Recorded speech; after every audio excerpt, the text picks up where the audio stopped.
यहाँ आए सही महापुरुषों चरणों में दास का प्रणाम है। आप इधर बैठ जाइए। एक बार सुखदेव के पिता व्यास थे।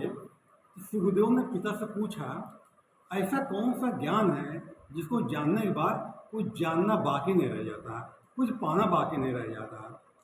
तो व्यास ने सोचा, मेरा पुत्र है, मैं बताऊंगा तो ये विश्वास नहीं मानेगा।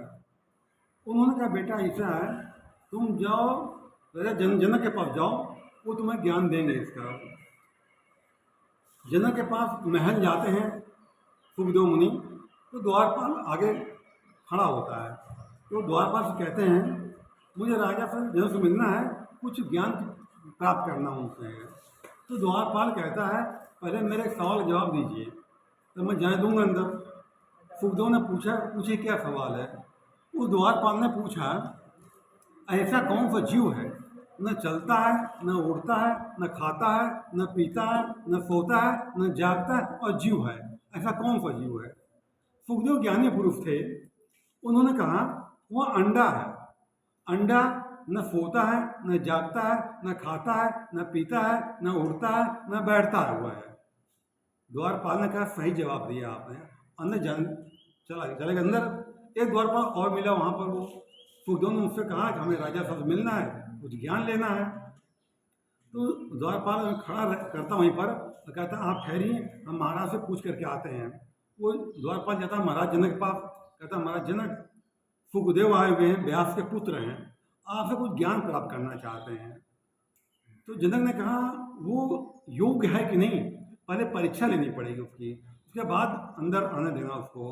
उन्होंने द्वारपाल पर कहा, उसको दीवार किनारे खड़ा कर दो और जो है एक डलिया कूड़ा करकट उठाओ और ऊपर खोपड़ी फेंक दो उसके ऊपर, और देखो क्या करता है, क्या कहता है।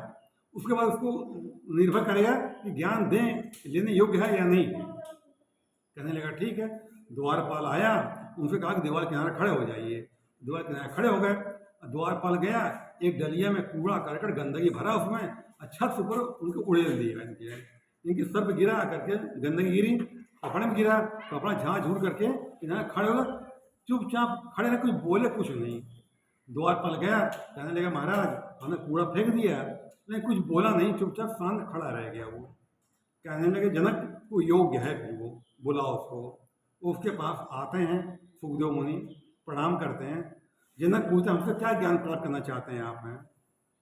सुखदेव ने कहा, मैं वो ज्ञान प्राप्त करना चाहता हूँ जिसके जानने पर कुछ जानना बाकी न रह जाए, कुछ पाना बाकी न रह जाए।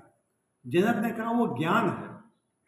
तुम्हें अगर लोहे ज्ञान हो जाए कि ये लोहा है, जितने बने लोहे पदार्थ हैं सब में लोहा सिवा कुछ नहीं है। लोहे बहुत सामान बने होते हैं, वो तो औजार बने होते हैं, लेकिन लोहे सामान कुछ नहीं होता है, लोहे सिवा उसमें कुछ नहीं होता है। तो मिट्टी के अंदर की मिट्टी ज्ञान मिट्टी है। तो मिट्टी जितने बने पदार्थ हैं, मिट्टी खिलौने बने, घर बने, तमाम तरह की मिट्टी बना, चूल्हा बना हुआ है, उसमें मिट्टी सिवा कुछ नहीं उसके भीतर है, एक मिट्टी उसके अंदर है। तो मैं सोने ज्ञान हो जाए कि सोना है ये। सोने जितने बड़े पदार्थ हैं, अंगूठी है, चैन है, मंगलसूत्र है, बिंदी, तमाम सोने के आइटम बनते हैं, मैं सोने से कुछ नहीं होता उसमें। इसलिए तुम्हें जो अपना ज्ञान हो जाए कि जो मुझ में है, वो तुझ में है, वो तुझ में, सब में वही है, एक परमात्मा सत्ता विराजमान है सब में, तो सब जगह परमात्मा पूर्ण दिखाई पड़ेगा। परमात्मा से कुछ नहीं है, वासुदेव सर्वम, सब कुछ परमात्मा है। जब तुम ज्ञान पाया तो सुखदेव ने कहा कि मेरी आत्मा तरफ हो, मेरी हो गई, अब मेरे गुरु हो गए, अब बताइए हम आपको गुरु दक्षिणा क्या हम दें। जनक बोले, अरे हम राजा हैं, हाँ जरूरत क्या दक्षिणा की, कोई बात नहीं, अब जाइए। चलो, नहीं महाराज आपने ज्ञान दिया हमको, हम आपको दक्षिणा देंगे। राजा ने सोचा, अभी इसके अंदर अहंकार बाकी रह गया है, मैं दूंगा। तो राजा जनक ने उससे कहा, सुखदेव मुनि से, मुझे कोई ऐसी चीज ला कर दो जो अनुपयोगी हो, बेकार चीज दो, वो हमारा दक्षिणा मेरी हो जाएगी। कहने, ठीक है महाराज। सुखदेव बाहर निकले महल के, फिर सोचने लगे कि बेकार चीज क्या हो सकती है। उन्होंने कहा, मिट्टी है, ये किसी काम में बेकार होती है, मिट्टी उठा दे दे उसको, ये बेकार चीज है। जो है मिट्टी को हाथ लगाया सुखदेव ने, मिट्टी बोल पड़ी, अरे सुखदेव क्या कर रहे हो। सुखदेव कहा, तुम बेकार हो। कहते, बेकार कहाँ तुम्हें दिखाई दे रहे भैया, धरती पर संसार टिका हुआ है, कितने पेड़ पौधे बने हैं, इंसान रह रहे हैं, मिट्टी के घर बन रहे हैं, मिट्टी के चूल्हे बने हैं, मिट्टी बहुत से काम हो रहे हैं, हम बेकार में कहाँ दिखाई दे रहे हैं। फूदन का बात तो सही कह रही है, छोड़ दिए मिट्टी को, आगे बढ़े। एक पत्थर टुकड़ा पड़ा, कहने कि ये बेकार चीज़ है, हाथ लगाया, पत्थर टुकड़ा बोल कर फूदो, क्या कर रहे हो भैया? बोले तुम बेकार, कहीं बेकार कहाँ दिखाई पड़ रहे हैं, ये ध्यान से देखो मेरे को। पत्थर कितने मकान बने हुए हैं, चक्की बनी है, मूर्तियाँ बनी है, बहुत पत्थर काम हो रहा है, हम बेकार में कहाँ दिखाई दे रहे हैं भैया, कहाँ बेकार दिखाई पड़ रहे हैं। फूदन का बात तो अभी सही कह रही है। आगे बढ़े तो एक जगह आदमी की हुई गंदगी पड़ी थी, लैट्रिन पड़ी थी, उनका ये बेकार चीज़ है।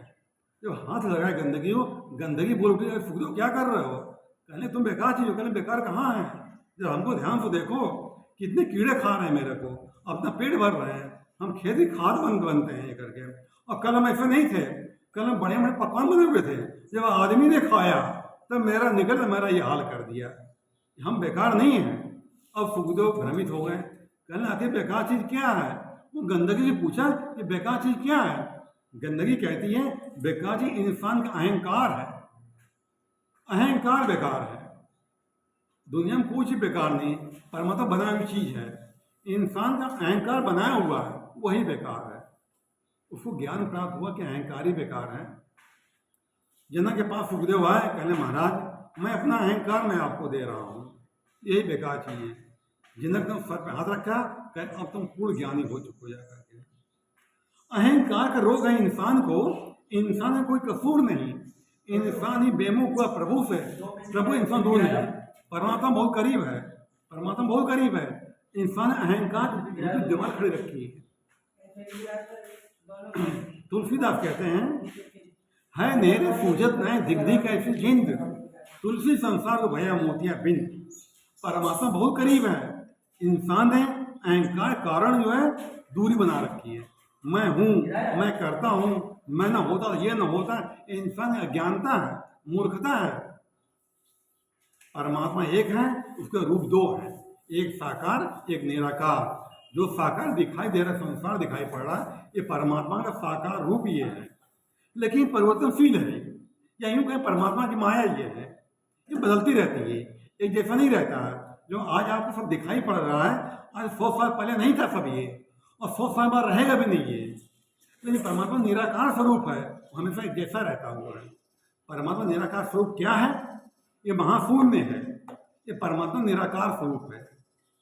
ये जो महाशून्य है, ये परमात्मा ये निराकार रूप है। ये शून्य स्वयंभू है, स्वयं पैदा हुआ है। इस शून्य तुमने पैदा नहीं किया, अजर है। इस शून्य की जड़ नहीं कहाँ से कहाँ तक, अमर है, कभी मरेगा नहीं है, अविनाशी कभी नाश नहीं होगा, अडोल कभी डोलता नहीं है, और रूप कोई रूप रंग नहीं है, अछेद है, कोई छेद नहीं सकता है इसको, आग जला नहीं सकती इसको, वायु सुखा नहीं सकती, पानी भिगो नहीं सकता है इसको। ये अजर अमर अविनाशी अडोल चंचल रूप अगम अगोचर है। हमारे और आप लोगों के कई जन्म हो चुके हैं, लेकिन महाशून्य ऐसे बना हुआ है, युग बीत गए, ये शून्य फर्क कोई नहीं आया, ऐसे बना हुआ है। मैं आपको आप लोगों को जो हमारे ग्रंथ हैं उसको मिलाकर बता रहा हूँ। मैं हमारे रामचरितमानस है, वो क्या कहती है? प्रकाश पुंज भगवाना, भगवान कैसा? प्रकाश पुंज की तरह है। गीता कह रही है मैं प्रकाश स्वरूप हूँ, बाइबिल कह रही है God is light, Guru Granth साहब कह रही है खुदा की रोशनी है, कुरान शरीफ कह रही है खुदा का नूर है, अष्टावक्र गीता कह रही है वो ब्रह्म महाशून्यमय है, नारद गीता कह रही है वो ब्रह्म महाशून्य है। गीता में लिखा है वो परमात्मा आकाश तक सदृश है। तो इसलिए जीवन में अच्छे कर्म करो, मीठा बोलो, सबसे प्रेम करो, दुख मत दो, अपमान मत करो, धोखा मत दो, विश्वासघात मत करो। जो करता है वो लौट के आ जाता है। इंसान के सारे दुख उसी दिन दूर हो जाएंगे जिस दिन इंसान को यकीन हो जाएगा हमारे जीवन में जो कुछ हो रहा है हमारे भाग ज़्यादा मजबूत हो रहा है। ये बात स्वीकार कर लो, दुख नहीं होगा। इसी बातों में विराम देना चाहता हूँ। धन्यवाद।